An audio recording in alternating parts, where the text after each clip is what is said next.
그러면은 우리 한반도 평화서밋 대승리 보고대회를 시작을 하도록 하겠습니다. 자, 여러분께 다시 한번 인사드립니다. 안녕하십니까? 저는 천주평화연합, 여러분 약칭 UPF의 관악구 상임 고문으로 있는 이수철입니다. 바쁘신 일정에도 불구하고 한반도 평화 통일을 염원하시며 귀하게 찾아와 주신 발걸음 앞에 깊은 감사를 드립니다. 이 자리에 서로 참여하신 서로를 위해서 우리 반갑게 환영의 따뜻한 인사를 서로 나누면 좋겠습니다. 눈인사로 서로 인사하겠습니다. 안녕하십니까?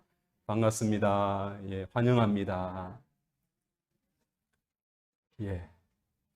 그러면 지금부터 신통일한국과 한반도 평화 서밋 승리 보고 대회를 여러분의 힘찬 박수와 함께 시작하겠습니다.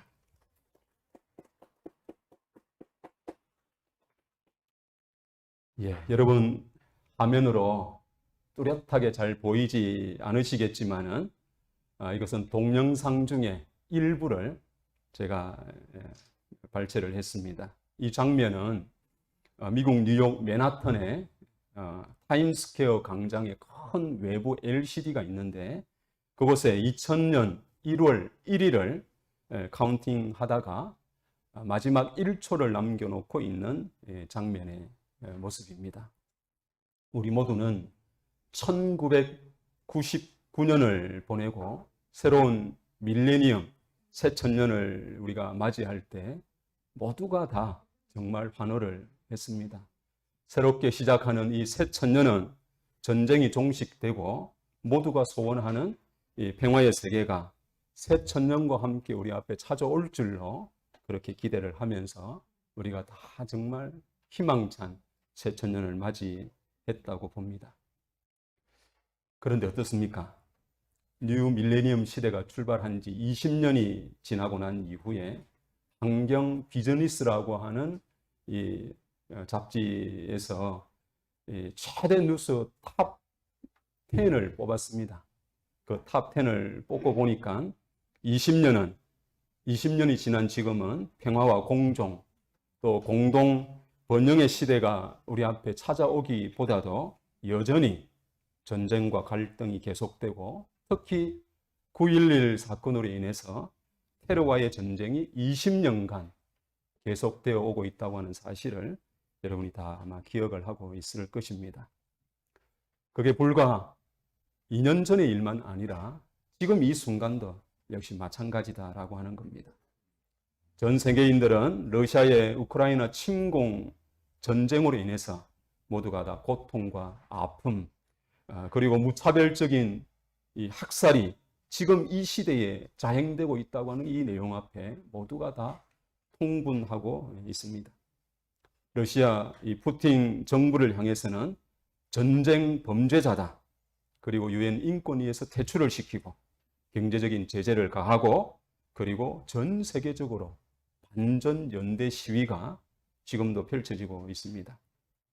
그러나 지금 이 순간에도 가족을 잃고 수없는 이들이 이유 없는 희생과 죽음을 맞게 되는데 그와 같은 참혹한 내용은 전쟁의 당사자들보다도 전쟁하고는 아무런 관계가 없는 민간인들이 그처럼 처절하게 죽임을 당하고 있다고 하는 사실입니다. 이런 입장에서 우리 푸틴 정부의 이 정쟁 망령이 어소속히 사라져서 평화로운 우크라이나가 되기를 소원을 합니다. 세계적으로도 그렇습니다만 한반도로 눈길을 돌리면 또 어떻습니까? 얼마 전에 치렀던 20대 대통령 선거는 또 다른 남남 갈등 또 2대녀 2대남 해서 20대들을 중심한 이 남녀 간의 어떤 갈등 또 세대 갈등이 심화가 되었습니다. 특히 북한은 보이는 것 같이 대륙간 탄도미사일을 발사함으로써 이 한반도가 국제적으로 굉장히 긴장된 이런 상태를 최고도로 만들어 놓는 그런 입장이 되었습니다. 이것만 보아도 그야말로 우리는 이 격동의 시기를 지금도 살아가고 있다라고 보지 않을 수가 없습니다. 존경하는 오늘 지도자 여러분, 반만년의 역사가 이어온 이 한반도가 남북으로 나누어진 지가 해방 이후로 77년이 되었고 6.25 사변이 있고 난 이후는 72년이 되었습니다. 한반도는 여러분이 알다시피 이 제2차 세계대전 이후에 문제를 해결하기 위해 얄타 회담이 일어났고 그 얄타 회담에서 한반도를 분할 통치한다고 하는 주변 강대국들의 의견이 모아졌고 그 결과 외세에 의해서 남북한은 분단이 되었습니다. 그러나 그 이후로 한반도는 이 민주와 공산의 두 진영 간의 싸움의 싸움터가 되어 버렸습니다. 6.25로 시작된 민주와 공산의 싸움은 주변 강대국들이 이제 틈바구니 속에서 남북 간 갈등이 첨예하게 대립이 되어 오늘날까지 이어져 오고 있는 현실입니다.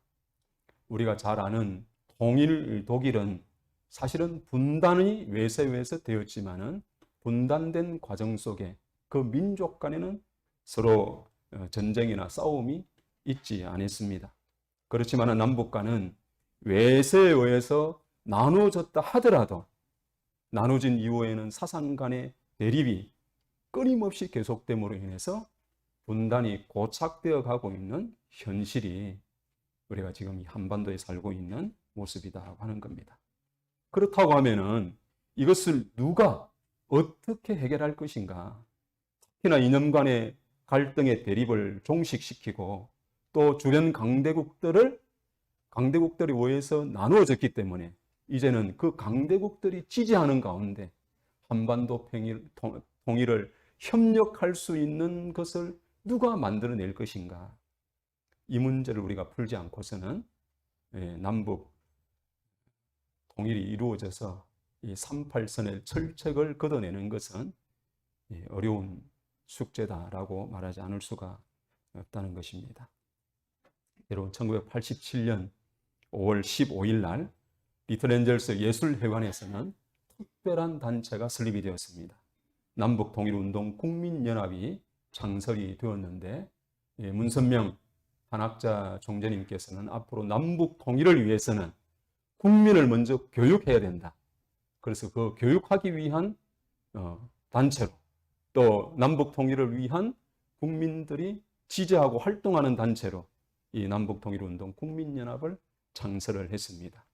여러분 이 국민연합 창설 대회 때 사진을 보면은 양옆에 안 되네요. 양옆에 세로 배너처럼 현수막이 2개 내려왔습니다.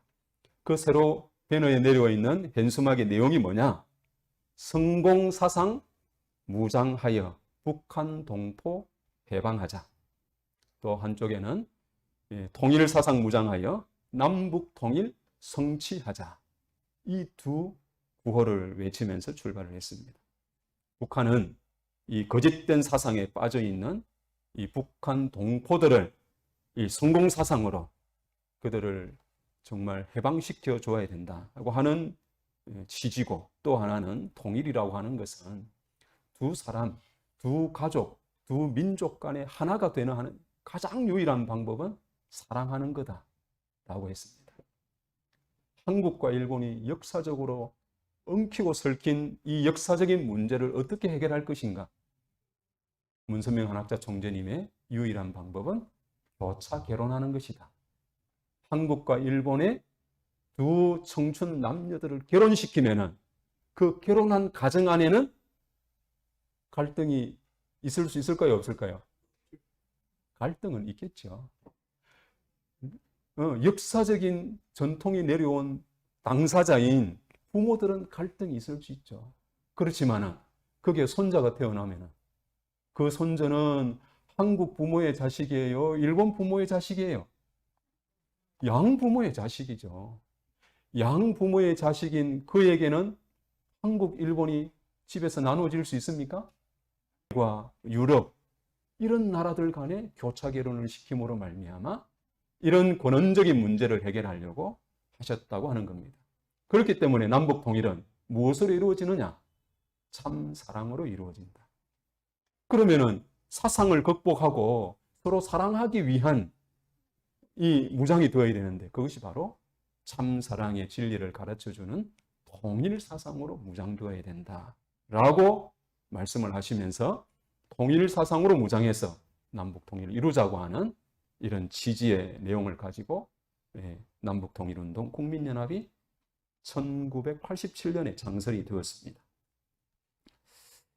그러다 97년이니까 한 4년이 지나고 나서 1991년에 역사적인 대사건이 벌어졌습니다. 방공의 우두머리 김일성과, 아니 방공이 아니죠.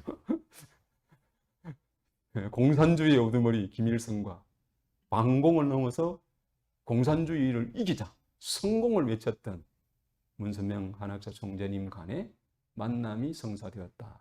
이거는 많은 사람들은 그런 날이 올 줄을 누구도 생각지 못했다고 하는 겁니다.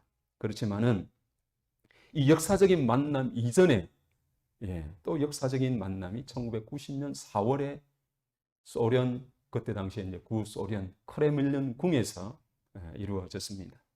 문선명 총재님과 그때 당시에 서기장으로 있었던 고르바초프 간의 만남이 이루어졌던 것입니다.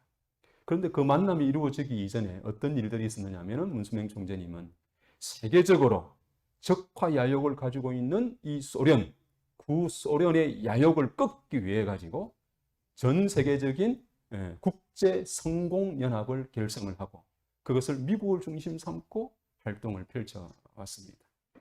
그래서 한때는 레이건 정부를 문선명 총재님께서 레이건 정부를 당선시키게 하고 레이건 정부하고 구소련 간에 이 군비 전쟁이 일어나고 그럴 때에 SDI라고 하는 핵 우산 전략을 펼쳐가지고 이 구소련과 이 군비 전쟁에서 이겨버립니다. 아무리 소련에서 핵미사일을 쏘아주더라도 미국은 핵 우산을 방지할 수 있는 우주에 방어망을 설치를 해서 날로고 거기에 걸리기만 하면은 레이저를 쏘아서 핵폭탄을 우주에서 부셔버린다. 이런 전략을 발표한 겁니다. 지금은 황당하다고 과거에는 이야기했을지 모르지만은 지금은 가능한 이야기가 되어 있습니다. 그때 당시에는 많은 사람들이 그거 안 된다 이러는 내용을 워싱턴 타임즈를 통해 가지고 그게 가능하다, 과학적으로 이룰 수 있다, 실험한 결과 된다 이렇게 싸워가지고 구소련이 군비 전쟁에서 무너지도록 했습니다. 그런데 그때까지만 해도 군비 전쟁을 위해서 막대한 돈을 미국과 소련이 쏟아붓고 있었는데 이것을 스톱하니까 소련의 경제가 완전히 몰락하는 이런 입장이 이제 되어버렸습니다. 그런 것이 있고 난 이후에 90년에 문선명 총재와 고르바초프의 만남이 성사가 되었다고 하는 겁니다. 그 중간에 이 문선명 총재님이 1985년에 덴버리 감옥에 계신 적이 있고 덴버리 감옥에 계실 때에 제2회 세계평화 교수 협의회를 중심 삼고 세미나가 일어나게 되었는데 그 세미나를 진행했던 사람이 이제 카플란 박사라고 하는 분입니다. 이 카플란 박사에게 덴버리 감옥에 계신 문선명 총재님이 불러서 당신이 이번 제2회 세계평화 교수 협의회를 중심 삼은 세미나의 내용을 통해 가지고 많은 세계의 석학자들에게 선포해야 될 것이 하나가 있다. 뭡니까? 공산주의 종언을 선언을 해라. 그랬습니다. 이분이 사회학 박사이신데 학자적 양심으로 전 세계를 적화야욕하고 있는 이 러시아의 구소련의 이 기세등등한 이들 앞에 공산주의 종언을 말을 끊을 수도 없다는 거예요. 분위기가. 그러니까 문선명 총재님께 종언을 선언하기보다 학자적 양심으로 소련이 멸망할 수도 있다. 이렇게 좀 가정으로 가능성으로 말하면 안 됩니까? 그러니까 문선명 총재님 안 된다. 공산주의 종언을 선언을 해라. 그게 1985년도의 이야기입니다.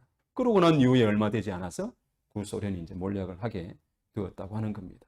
그런 여러 가지 배경 가운데 고르바초프와 문선명 한학자 총재님 간의 회담이 성사가 되었고, 크레밀린 궁에서 문선명 총재님은 세 가지를 요청을 합니다. 그 첫째가 이 소련에서도 종교를 인정해라. 두 번째, 레닌 동산을 철거해라. 세 번째로 러시아에 있는 가장 우수한 3,000명의 대학생을 나한테 맡겨라.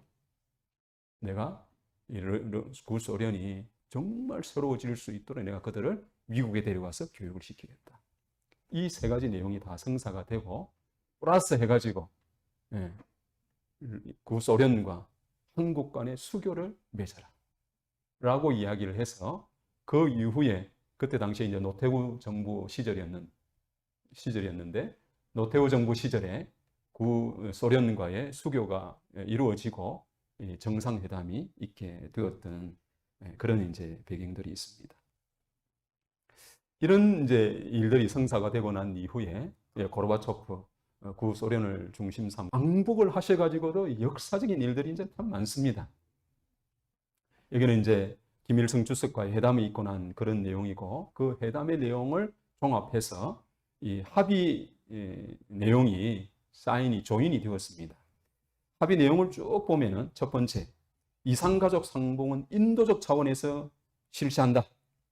그리고 그때 당시에 북한은 이 핵 개발이라고 하는 문제가 첨예하게 대두가 되어 가지고 세계적으로 고립이 되고 있는 이런 입장이 이제 처해 있었습니다.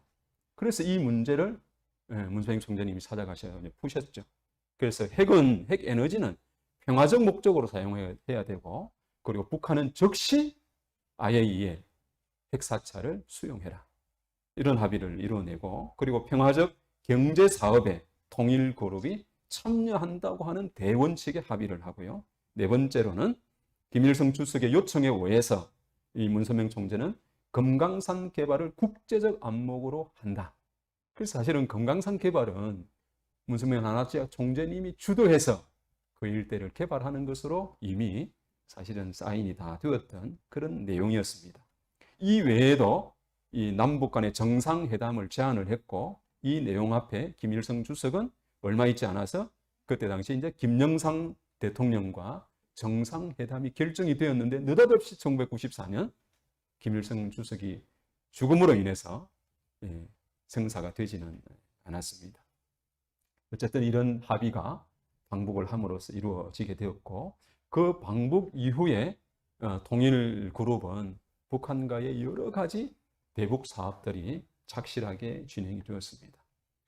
많은 우여곡절이 그 이후에도 있었음에도 불구하고 남북 교류와 이 대북 싸움에 있어서는 지금도 유지되고 진행되고 있는 곳은 통일그룹밖에 없다라고 하는 사실입니다. 그건 왜 그럴까요? 문선명 총재님은 이전에도, 문선명 총재님이 방북을 하신 이전에도 많은 남한의 인사들이 방북을 했습니다. 그렇지만 그들 모두는 북한에 가서 김일성을 찬양하다가 돌아왔습니다. 돌아오고 나니까 남한 정부에서는 국가보안법 위반을 딱지를 붙여서 감옥행이 되었던 것입니다. 그렇지만은 문선명 한학자 총재님은 방북하셔서 두 가지의 역사적인 일을 하셨는데, 그 첫 번째가 뭐냐면은 만수대 국회의사당에서, 우리로 이야기하면 국회의사당입니다. 만수대 국회의사당에서 김다련 이 부총리하고 윤기복 부위원장 앞에서 그들이 늘 하는 것 같이 김일성 주체 사상이 위대하다고 하는 이제 선전을 하고 나니까, 이야기 다 했느냐고. 그럼 이제 내 이야기 들어보라고. 함께 갔던 박보유 총재님께 그동안 여러 가지 하셨던 사업들을 브리핑을 하게 됩니다. 이야, 대단한 일을 하셨네요. 그러고 나서 이제 아버님이 문선명 총재님이 벌떡 일어나셔가지고 말씀을 하기를 시작을 하시는 겁니다. 그 결과가 뭐냐? 책상을 내리치면서 김일성 주체 사상 가지고는 남북 통일 안 된다. 하나님을 중심하고 주의 통일 사상을 중심 삼고만 남북 통일이 이루어질 수 있다. 그렇게 설파를 하십니다. 만수대 의사당이 뭡니까? 그곳에서 북한의 정부 요직들이 모여가지고 사실은 주체사상 이념을 중심 삼고 국가를 운영하고 논의하는 자리 아닙니까? 그 자리에서 김일성 주체사상이 모순되고 비판을 하는 이런 말씀을 하셨다고 하는 겁니다. 그리고 두 번째는 북한에 가셔가지고 한영 만찬이 있는 그 시간에 이제 인사 말씀을 하셨습니다. 그 인사 말씀이 노동신문에 그대로 실렸는데 말씀 하나 빠지지 않고 노동신문에 기재가 된 단어 중에서 하나님, 하나님을 부정하는 노동신문에 그게 문선명 한학자 총재님이 연설하신 원고에 있는 그대로 하나님에 대한 내용이 그게 글자가 빠짐없이 실렸다라고 하는 내용입니다. 이 내용만 봐도 이미 김일성을 중심한 북한에서도 문선명 한학자 총재님을 인정한 것이고 그런 내용을 거기 가서 했으니까 아무리 국가보안법 할아버지라 하더라도 문선명 한학자 총재님께 국가보안법을 제명을 씌울 수 있겠습니까? 없죠. 환영하고 박수할 수밖에 없는 내용이죠. 예, 좋습니다. 그런 역사적인 사건이 일어났던 광북이 이제는 31주년을 맞이하게 되었습니다. 30년의 세월이 지났으니까 이제는 뭔가 남북 통일을 반드시 이루어야 안 되겠습니까? 사실 오늘 이렇게 모여서 우리가 이 보고대회를 하는 것도 이제는 남북 통일을 이루어야 될 시대다. 그걸 어떻게 이루어야 될 것인가? 어떻게 그것을 성취하기 위해서 어느 정도 진척이 되어가고 있는지를 여러분들이 확인하면 좋겠다고 하는 내용입니다. 오늘 여기에 대북 사업들 많은 것들 중에서 1998년에 소년예술단이 서울로 와서 서울에서 공연을 했습니다. 저도 거기에 가서 이 공연을 봤어요. 신들리신 듯이 장구를 치고 하는 그 모습을 또 기억을 할 정도로 그렇게 그 순간에는 남북한에 있는 지도자들이 야 이제 통일의 물꼬가 트였다 이렇게 서로 소망을 할 정도의 그런 참 분위기를 저도 체험을 했습니다. 그런데 우리가 아는 것과 같이 안타깝게도 2012년 음력으로 7월 17일 날 여러분이 존경에 맞지 않는 문선명 총재님께서 성화를 저희들은 이제 성화라고 그럽니다. 성화를 하셨습니다. 그 이후에 한학자 총재님은 3년 동안이나 심요정성을 들이셨습니다. 그 이유가 심요정성이 끝나시고 난 이후에는 전 세계를 다니시면서 많은 지도자들을 만나고 그들에게 세계 평화를 함께 이루어 가자고 호소를 하고 그들을 묶어내시고 교육을 해 오셨습니다. 그 기반을 이 월드 서밋이라고 하는 내용으로 조직을 하셔서 그 활동들을 쭉 펼쳐 오셨고 그 중에 일부들입니다. 2018년은 네팔이나 세네갈, 남아프리카, 브라질 등을 다니시면서 이런 활동들을 전개를 하셨고 그리고 2019년에는 이 정상들을 엮어난 이후에 그들만 가지고는 세계 평화가 이루어질 수 있지 않거든요. 그걸 대중으로 확대시켜 나가기 위한 희망 전진 대회를 전 세계적으로 국내에서도 여러 차례 이렇게 펼쳐 오셨습니다. 2019년에는 유럽이나 미국, 로스앤젤레스, 아프리카 등에 가셔서는 10만 명을 모아놓고 축복식도 하시고 한국 여러 지역을 순회를 하시면서 대회를 하셨습니다. 그리고 2019년 아프리카, 일본 또 한국에 있는 기독교 성직자 연합을 결성을 하시기도 했습니다. 그리고 2019년에 또 니제르, 캄보디아, 뉴저지에 가셔서는 이제 세계 성직자 연합이라고 하는 WCLC를 창립을 하시고 또 대만, 라틴 아메리카, 팔라우, 남아프리카에 가셔서는 또다시 축복식을 이렇게 하시는 일정들을 진행해 오셨습니다. 그렇게 문선명 총재님 성화 이후에 전 세계를 다니면서 지도자들을 묶으셔가지고 그 지도자들을 한 대회로 꽃을 피우셨는데 그게 바로 문선명 한학자 총재님 성탄 100주년 성원을 하신 지는 60주년이 되는 2020년에 여러분 아마 여기 아마 계신 분 중에 가신 분도 있으시라고 생각이 듭니다. 킨텍스 전관을 빌려놓고 그곳에 전 세계 정상들을 한자리에 모아 놓으시고 월드스밋 2020을 진행을 했습니다. 이미 코로나가 막 이제 전 세계 여기저기서 막 일어나고 이럴 때입니다. 한국에도 코로나 팬데믹 상황이 닥쳐오는 상황이기 때문에 정상들이 오느냐 마느냐 굉장히 긴장하고, 이런 내용 앞에 한학자 총재님은 지도자들 앞에 뭐라고 했느냐? 이미 화살은 떠났다. 그러니까 하늘을 믿고 그대로 가자. 이렇게 담대하게 이 상황을 대하셨습니다. 그런데 뚜껑을 열어보니까 많은 지도자들이 거기 가면은 코로나 걸릴 수 있습니다. 이런 어떤 위급한 내용을 요직에 있는 지도자들이 이야기를 해도 그런 것 다 뿌리치고 이 자리로 왔다고 하는 사실입니다. 그렇게 해서 킨텍스 보십시오. 끝도 보이지 않는 이 자리에 전 세계에서 밀려온 지도자들이 한 자리에 모여서 2020 개회식이 이렇게 성대하게 치루어졌고, 오늘 이 사진 한 장이 이 대회의 성격과 규모를 충분하게 설명해 준다고 생각이 듭니다. 한학자 총재님을 중심 삼고 주 양쪽에 있는 우리 훈센 수상, 브리지 라핀이라고 하는 니제르 수상, 그리고 반기문 총장, 이런 등등 전현직 대통령 수상 총리들이 이 자리에 찾아와서 문수명 총재님, 한학자 총재님을 중심 삼은 세계평화 비전에 함께 동참하는 역사적인 월드서밋 2022가 펼쳐졌던 것입니다. 그러면 이런 역사적인 일이 어떻게 이루어질 수 있었을 것인가? 거기에는 한학자 총재님께서 이 세계적인 지도자들을 여러 단체를 중심 삼고 묶어 오셨습니다. 그 중에 이제 하나가 세계 전현직 수상들을 중심 삼고 대통령들을 중심 삼고 묶어 놓으신 단체가 이제 세계평화 정상연합이고요. 그리고 현직 국회의원들을 중심 삼은 세계적인 조직, 전 세계에 없습니다.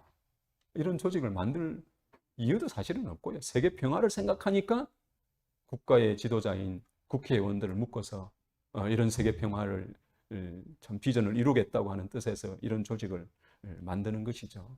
그래서 전 세계에 있는 국회의원들을 모은 세계적인 조직이 바로 세계평화 국회의원연합. 그리고 세계평화는 종교인들이 앞장서야 된다. 사실은 전 세계로 크고 작은 전쟁의 배경에는 종교가 있었거든요. 안타깝게도 종교 지도자들이 세계 평화를 위해서 그 세계를 이루기 위한 노력들을 다 해야 되는데, 우리 20세기를 되돌아보면은 거기에는 종교가 배경이 된 전쟁들이 많았다고 하는 내용입니다.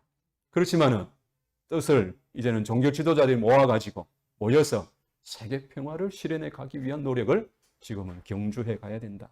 그러기 위한 세계적인 조직으로 세계평화 종교연합을 창설을 하셨던 것입니다. 그리고 많은 석학들이 모여서 기술 평준화와 함께 공영, 함께 번영해 가자고 하는 이런 뜻, 그리고 절대적인 가치를 실현해 가기 위한 이 사상과 이념을 만들어 가야 될 단체가 바로 세계평화 참 교수들이기 때문에 그들을 중심 삼고 만들어 놓은 세계평화 학술인 연합. 그리고 이제 사실은 언론은 국민 교육의 역할을 다해야 된다고 문선명 한학자 총재님은 말씀하고 있습니다. 국민들에게 올바른 윤리, 보편타당한 가치, 그것을 제시하고 그렇게 교육하는 기관이 언론이기 때문에 그 언론이 본질적 사명을 다해야 된다. 그렇게 하기 위해서 그 길을 모색하기 위한 연합체로서 세계평화 언론인 연합을 결성을 하셨던 것입니다. 그리고 돈이라고 하는 것은 흘러가야 되죠. 높은 자리에서 낮은 자리로 흘러가야 됩니다. 많은 돈이 참 부를 축적하지 못하고 있는 곳으로 돈은 흘러가야만이 세계적인 경제가 돌아가는 것입니다. 돈을 마치 인체의 혈관과도 혈액과도 같다고 비유를 합니다. 혈액이 한 고리에 뭉치면은 그거는 문제가 생기죠. 혈액이 잘 순환할 때 그가 나라와 국가가 잘 운영이 되는 것과 마찬가지로 돈은 그렇게 흘러가야 된다. 어디에? 가치를 중심 삼고 비전을 중심 삼고 어려운 일을 중심 삼은 그 돈이 흘러가야 된다. 그런 측면에서 이 경제인들에게 그런 가치를 참 전해줄 수 있는 그런 단체로 세계평화 경제인 연합을 결성을 하셨습니다. 그리고 이제 세계평화 예술인 연합, 통일 그룹 하면은 이제 이 예술과도 뗄 수가 없죠. 리틀 엔젤스 예술단을 그 전쟁 이후에 헐벗고 굶주린 그 상황에서도 리틀 엔젤스 예술단을 만들어서 천년의 유구한 이 한반도는 문화민족이다. 6.25로 인해서 피폐해가지고 어렵고 못 사는 민족이 아니라 한민족은 유구한 역사의 문화를 지니고 있는 이런 후손이다. 그것을 세계에 가서 알려줘야 된다. 라고 뜻을 세우시고 이 리틀 엔젤스를 조직을 해서 전 세계 공연을 펼치셨던 것입니다. 예, 월드 서밋 2020에 참여했던 분들입니다. 예, 반기문 전 유엔 사무총장, 훈센 캄보디아 수상, 그리고 지미 모랄레스 과테말라 대통령, 그리고 브리지 라피니 니제르 수상, 그리고 이 키리바시 아네 대통령이신데요. 이분은 이제 제1회 선악평화상을 수상하셨던 분입니다. 그리고 레니 로브레도 필리핀 부통령입니다. 지금 대통령 출마자이기도 합니다. 가장 유력한 후보이기도 하고요. 호세 마누엘 바로조 전 유엔 집행위원장, 이런 분들이 월드 서밋 2020에 참여를 하셨습니다. 여러분, 이렇게 세계적인 기반을 닦으신 터 위에 역사적인 한반도 평화 서밋이 출발을 했다고 하는 겁니다. 한반도 평화 서밋, 이렇게 이야기하면 그냥 단순하게 여러분이 생각하실 내용은 아닙니다. 두 가지의 의문을 가지고 보셔야 된다고 생각이 듭니다. 자, 정상들을 모아놓고 무슨 국제회의를 한다. 민간인으로 그게 가능할까요? 민간인으로 할 수가 없습니다. 쉽게 설명을 드리면 중학생들끼리 모여가지고 교장들을 모아놓고 무슨 세미나를 한다. 그게 가당하겠습니까? 있을 수가 없습니다.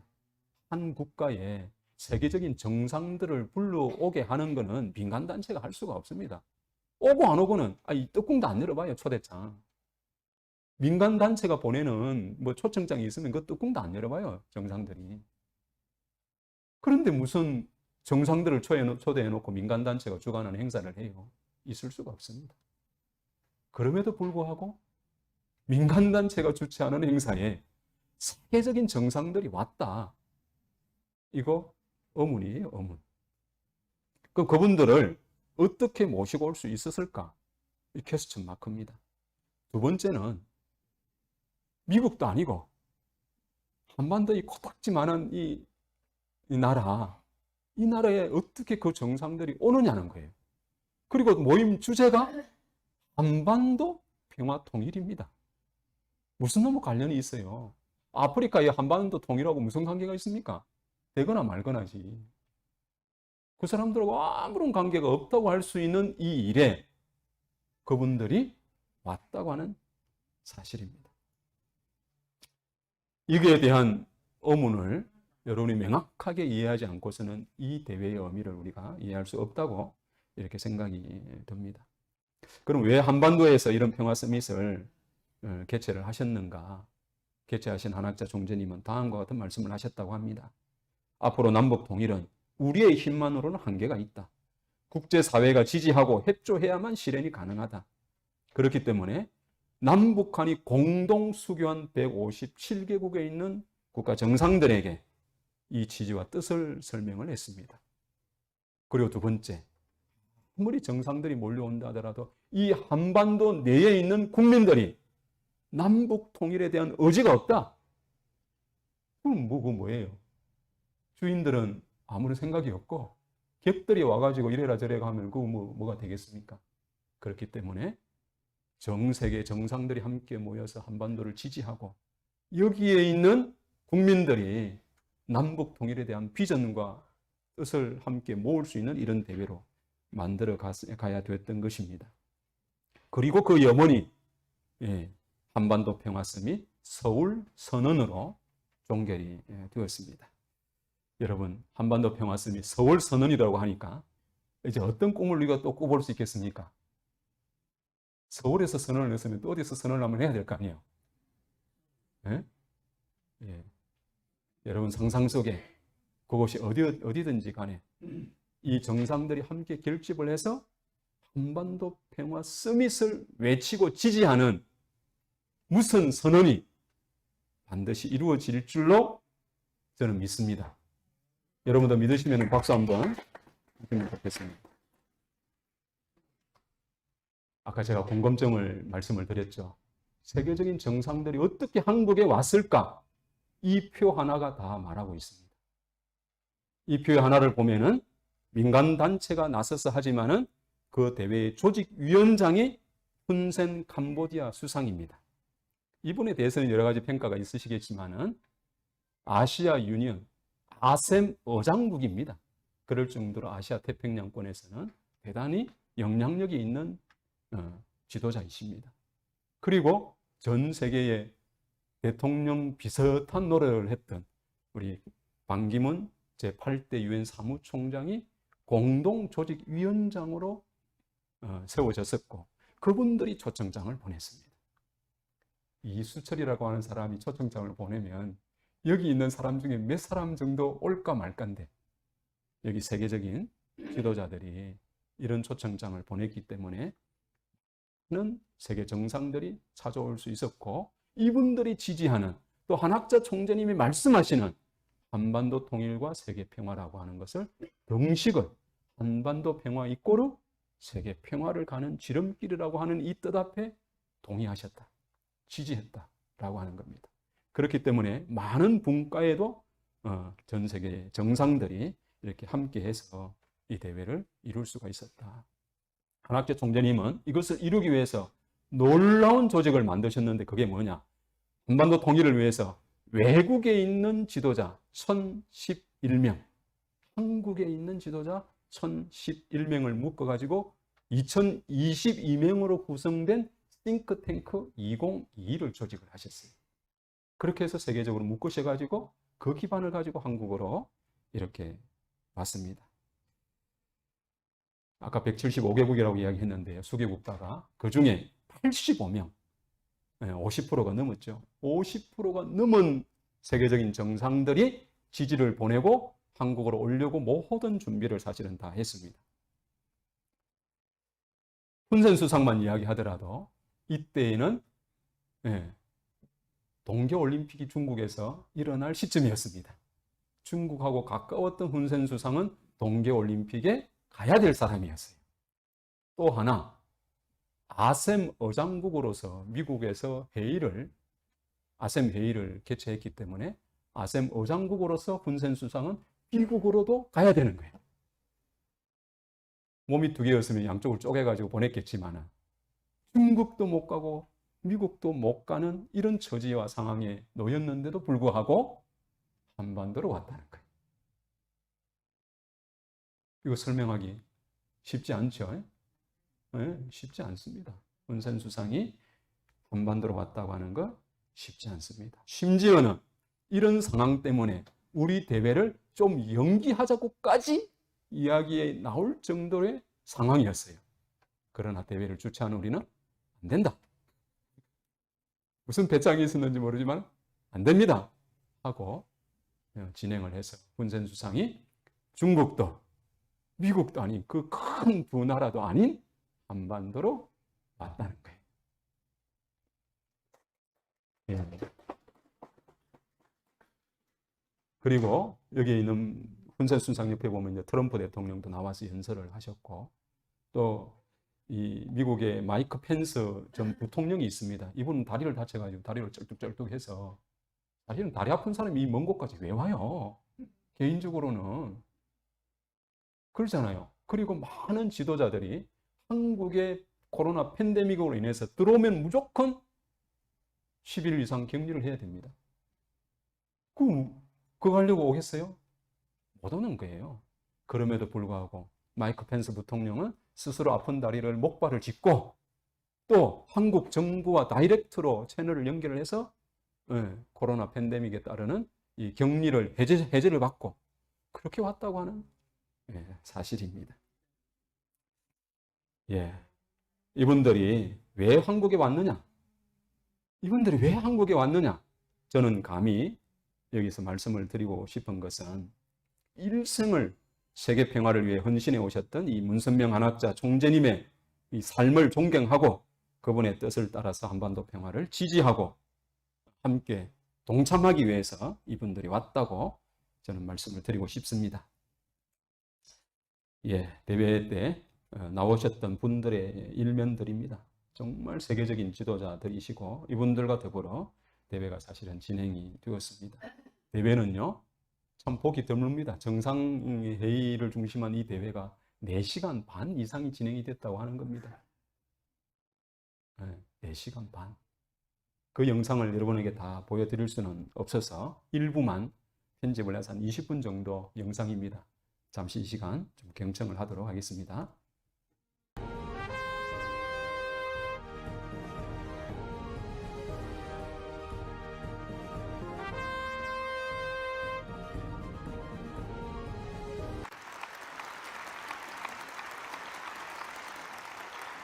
오늘 한반도 평화 서밋에는 남북 공동 수교국가 157개국 가운데 70개국 85명의 전현직 정상들께서 연설과 함께 한반도 평화 통일을 진심으로 지지해 주셨습니다.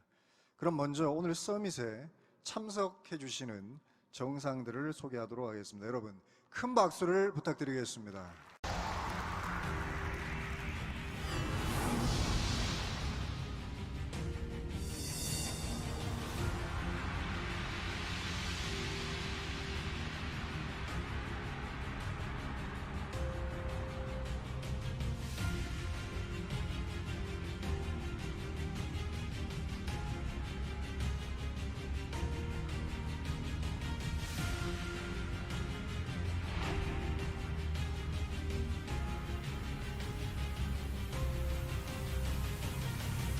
그만 한반도 평화 서밋 공동조직위원장을 맡아 수고하고 계십니다. 여러분, 큰 박수로 반기문 공동조직위원장을 모셔주시면 좋겠습니다.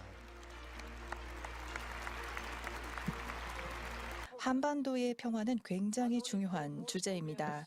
단지 모든 한국인들뿐만이 아니라 전 세계에 있는 우리 친구들에게 그리고 우방국들에게 중요한 주제입니다. 한국의 역사를 살펴보면 지금 75년 이상 동안 한반도가 분열되어 있습니다. 여러 열망과 그리고 노력이 그동안 한반도의 화해 그리고 통일을 위해서 이루어졌습니다.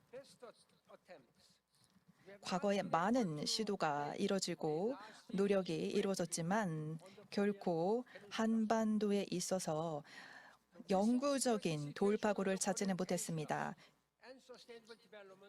지속 가능한 발전 그리고 인권을 실행하기 위해서는 반드시 평화와 안보가 뒷받침되어야 할 것입니다. 그리고 한학자 총재님께서는 최선의 노력을 다하셔서 영구한 평화를 위해 한국의 평화를 위해 한반도의 통일을 위해 많은 노력을 해주셨습니다. 앞으로 공동의 노력을 배가해서 더욱더 밝은 미래를 함께 열어가며 지속 가능한 발전을 위해 노력하면 좋겠습니다. 먼저 첫 번째 기조연설은 아메리카 대륙을 대표해 제45대 미국 대통령 도널드 트럼프 대통령께서 해주시도록 하겠습니다. 근본 평화 서밋에서 연설하게 된 것을 무한한 영광으로 생각합니다. 한반도의 평화 실현과 조화, 화합이라는 너무나 아름다운 공동의 목표를 추구하면서 여러분 한 분 한 분과 대화할 수 있어 영광입니다. 먼저 천주평화연합에 깊은 감사의 말씀 드립니다.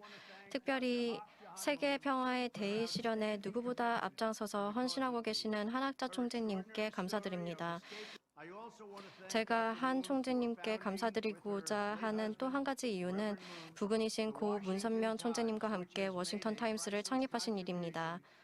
워싱턴 타임스는 미국뿐만 아니라 전 세계의 신앙과 자유, 진리를 수호하는 데 크나큰 공헌을 하고 있습니다. 야미 분께서 참으로 대단한 일을 하셨습니다. 저는 또한 한학자 총재님이 평화를 위해 하고 계시는 일들에 축하를 보냅니다. 총재님은 최근 새로운 국제단체인 싱크탱크 2022를 출범시켜 최고의 전문가들을 모아 한반도 문제를 논의하게 하셨습니다. 수차례 말씀드렸듯이 저는 북한이 취할 수 있는 최선의 방안은 적극적인 협력과 통합, 경제 발전이라고 굳게 믿습니다.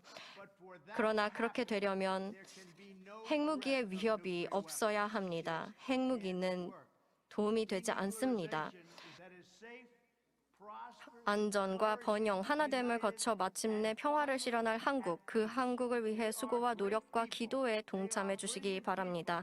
한국인들은 위대한 국민입니다. 참으로 뛰어난 사람들입니다.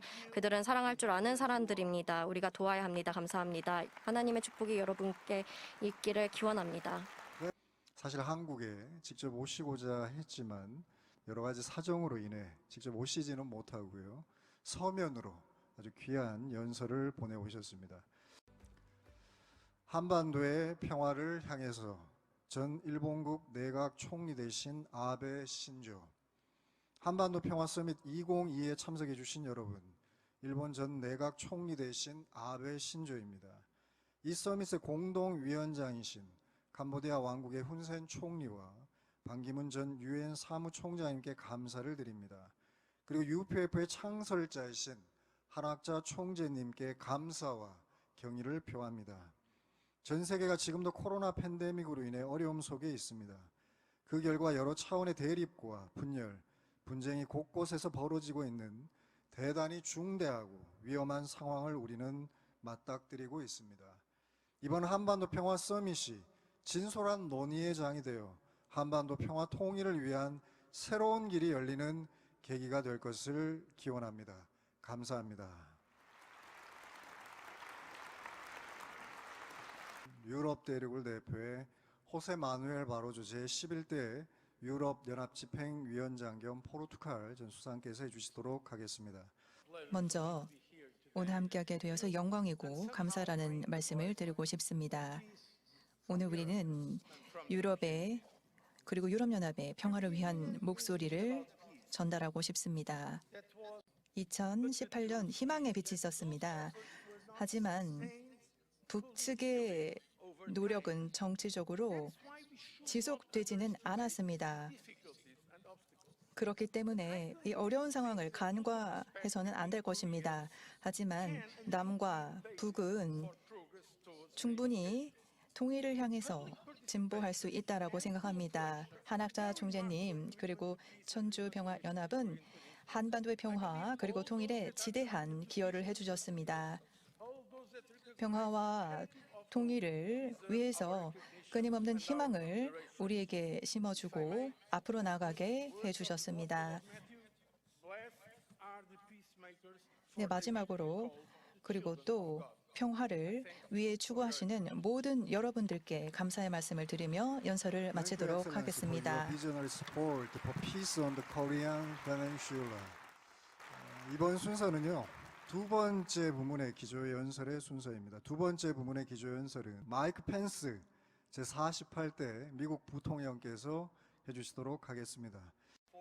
우리는 오늘 한반도 평화와 자유를 위해 모였습니다. 저는 워싱턴 타임즈에 감사의 말씀 드리고 싶습니다. 워싱턴 타임즈는 미국과 전 세계의 자유를 위한 용감한 목소리를 내어 모두를 위한 믿음, 가족과 자유를 수호하고 있습니다. 뿐만 아니라 천주평화연합 그리고 특별히 문 총재님께 감사의 말씀을 드리고 싶습니다. 평화를 향해 헌신해 주신 총재님의 삶에 영감을 받고 있습니다. 감사드립니다. 한국전쟁의 총성이 멈춘 지 70년이 지나 한국과 북한은 공존해 왔습니다. 한쪽은 자유를 누렸고 다른 하나는 독재와 억압의 무게 아래 고통받고 있습니다.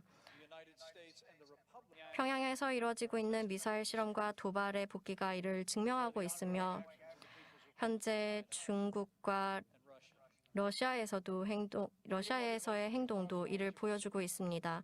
아태 지역의 자유를 사랑하는 국가들은 강하게 함께 단결하여 우리의 평화와 안보를 위한 의지를 다져야 합니다. 우리가 한국인들과 아시아 태평양 지역에서 평화를 향한 노력을 한다면 분명 성과가 이루어질 것입니다. 그리고 우리가 평화를 추구하고 정의를 추구하게 되면 하나님의 뜻이 이 세상에 펼쳐지리라 생각합니다. 감사드립니다. 다음 두 번째 부문, 두 번째 기조연설은 공영 공의 가운데 외교 부문 전문가들을 대표해 전 세계적으로 저명한 마이크 폼페오 제70대 미국 국무장관께서 해주시도록 하겠습니다. 먼저 한 총재님 이러한 훌륭한 자리를 만들어 주셔서 감사드립니다. 그리고 공동위원장님께도 또 함께 계시는 모든 분들께 감사드리고 싶습니다. 중국의 공산당들은 무신론적인 사상을 공고히 하기 위해 노력했습니다. 그리고 또 독재 국가인 북한도 여기에서 생각해 봐야 할 것입니다. 예를 들면 몽골과 또 티베트와의 갈등이 있고요. 그리고 홍콩도 있죠. 많은 갈등 사항들이 중국의 공산당과 그리고 북에 있는 북한 주민들 사이에도 존재합니다. 2018년 4월이었죠. 부활절 주말이었습니다. 그때 트럼프 대통령께서는 저에게 북한에 가달라고 하셨습니다. 그래서 김정은 위원장을 만나서 앞으로의 회담을 준비해달라는 임무를 받았습니다.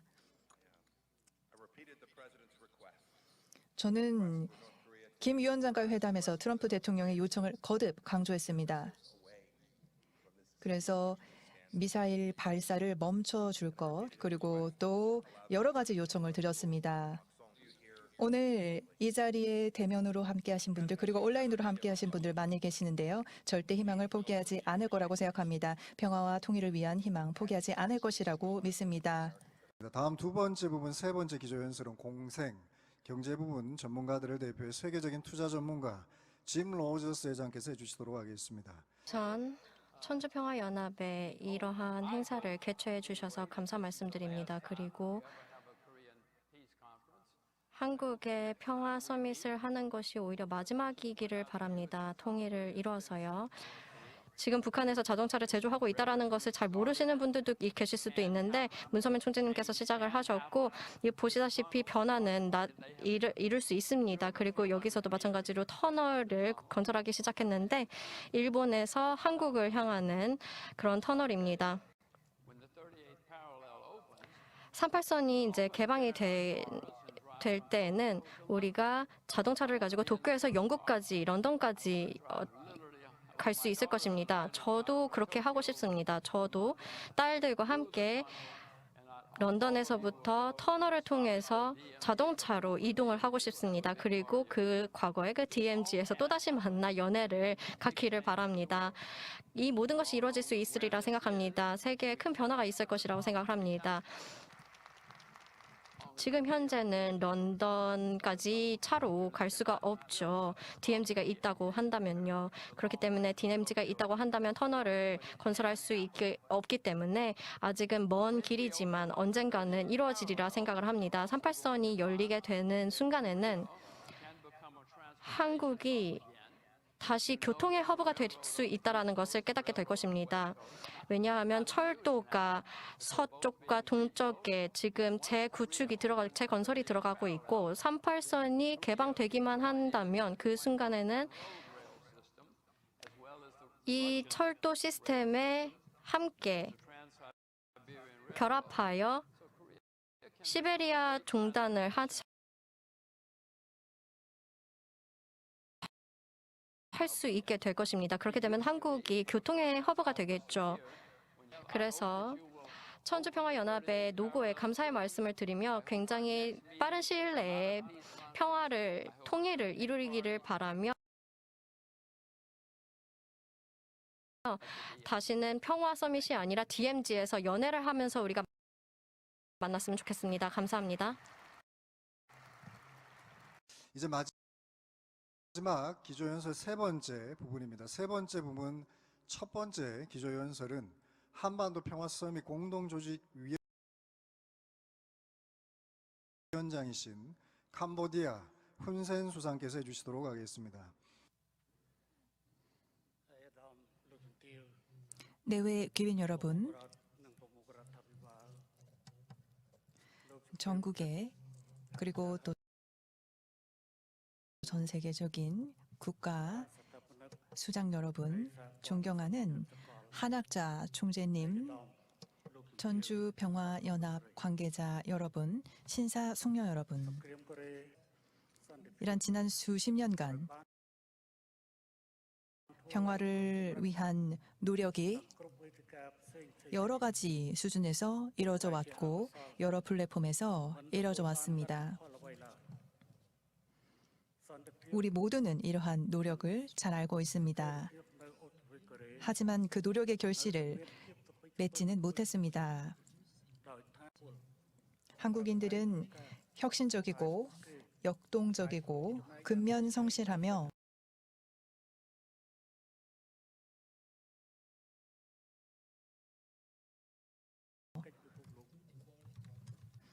경제 발전을 위해 많은 헌신을 했습니다.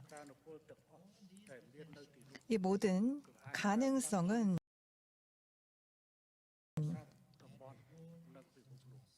전 세계를 향해서 실현되고 뻗어나갈 수 있다고 생각합니다. UPF는 공공의 번영과 여러 가지 중요한 가치를 그리고 상호 이해라든지 또 모두를 위한 평화 그리고 번영을 추구하고 있습니다. 신뢰는 행동을 통해서 실현될 수 있습니다. 공허한 약속만으로는 안 될 것입니다.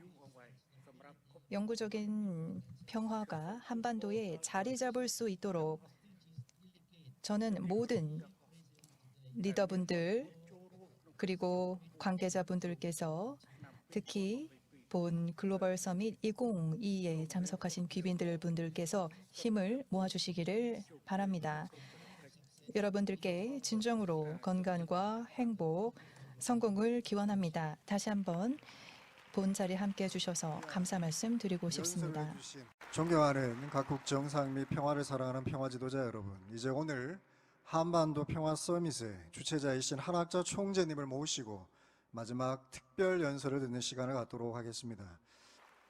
오늘날 세계적으로 많은 어려움이 있습니다. 이 지구상에 200여 개국이 있으나 그들은 내 소원은 평화로운 하나의 세계를 추구해 나왔습니다. 그러나 그 소원 앞에 점점 더 전쟁과 갈등으로 점철되어 나온 인류 역사입니다. 본래 우주의 주인이요 창조주이신 하나님께서 천지 만물을 창조하시고 인간 시조가 될 수 있는 남자와 여자 아담과 해와를 창조하시고 인간에게는 성장 기간을 통한 완성되는 그 시간을 기다리셨습니다. 그러나 그리 되지 못하여 오늘날과 같은 창조주 하나님과는 관계없는 인류가 되어버렸습니다.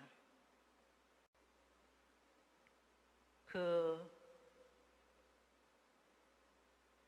잘못된 역사의 실타래를 풀 수 있는 중심 인물, 6천년 만에 이 한반도를 통해서 탄생이 되었습니다. 1960년에 참 부모가 탄생이 되었습니다. 그리하여 참 부모는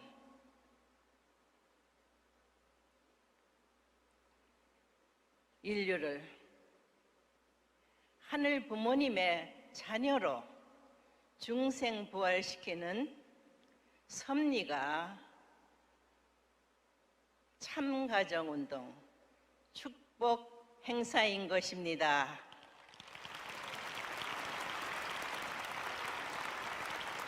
이 민족이 세계 모든 나라들이 하늘을 부모로 모시는 자리에서만이 진정한 세계 평화, 자유, 평등, 평화, 통일의 행복한 하늘 부모님을 중심한 인류 한 가족의 세계가 이루어질 수 있습니다. 있습니다. 이번 순서는 이러한 신통일한국의 아젠다를 기초로 근본 한반도 평화 서밋을 마무리하면서 전 세계 157개국 남북 공동 수교국가 가운데 오늘 참석한 70개국 85명의 전형직 정상들께서 중지를 모아 선정한 서울선언에 대한 사인을 하는 순간입니다. 평화와 번영이 충만한 신통일한국을 목표로 하는 서울선언은 다음과 같은 내용을 담고 있습니다.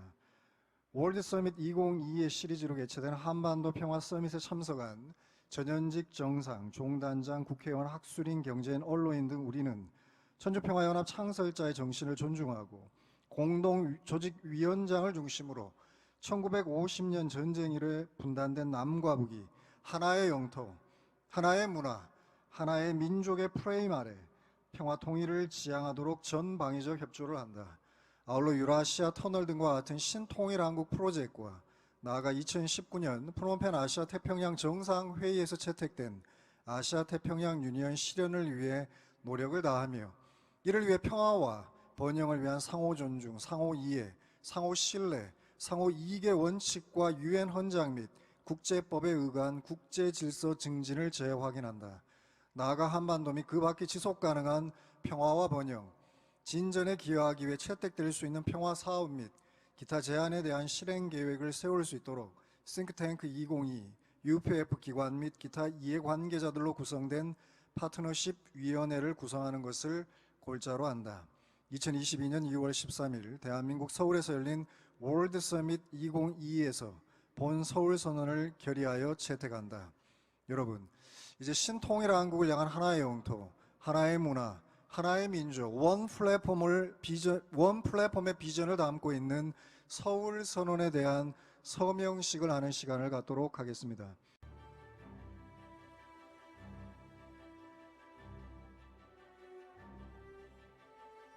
여러분, 한반도 평화를 위한 서울 선언문이 채택되었습니다. 큰 박수로 축하해 주시기 바랍니다.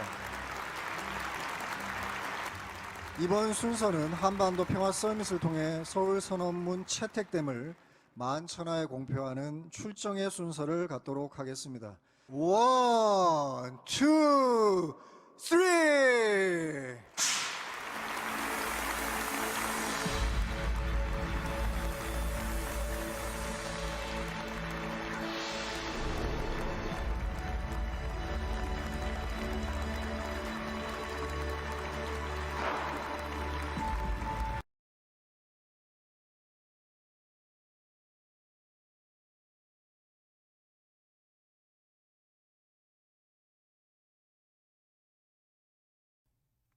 네, 여러분 잘 보셨습니까? 예. 뭐 한 2달여 전에 진행되었던 한반도 평화 서밋 2022에 관한 이제 영상의 내용이었습니다.